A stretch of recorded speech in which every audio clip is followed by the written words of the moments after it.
Yesterday I went out and purchased Headshot from Reallusion.com, and this is what I made. After I took a headshot and I just simply imported it into the Character Creator, turned on the Headshot2, put a base model in the system, it started processing my face. I have sped this up. It's running at 2x for what you're seeing in the video. Just so that you didn't have to wait as long as what I did.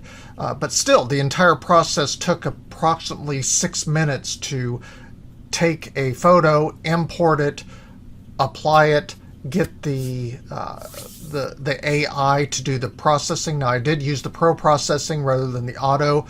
That went ahead and shifted the mesh so that it was more accurate to what my facial structure is. So in just a few minutes, it did crash on me one time, but I was able to redo it a second time without any problem.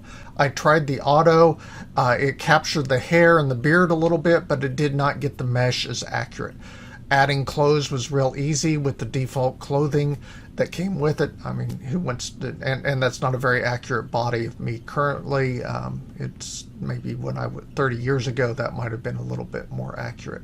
So then it was just a matter of applying some hair. Fortunately, I had purchased the light male hair, which has some really cool basic hair functionality. I do wear a man bun most of the time, so it was real easy to do. Shifting it to a little bit more gray wasn't too terribly time consuming as well. I then decided, okay, well, let's get some shoes on me because I really don't run around barefoot most days. I'm in West Texas and the ground here has lots of stickers. So applied some shoes to it.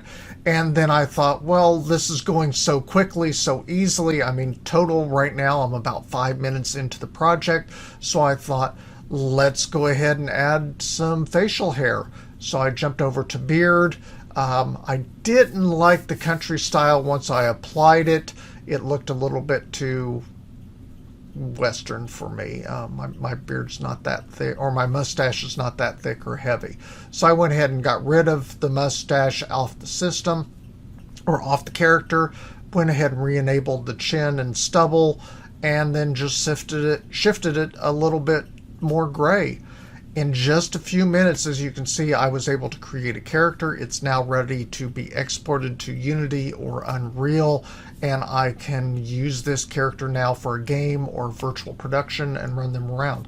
If that's what you'd like to see more about, make sure you like and subscribe and tell me in the comments. I always wanted to be in a game or virtual production. Now I can.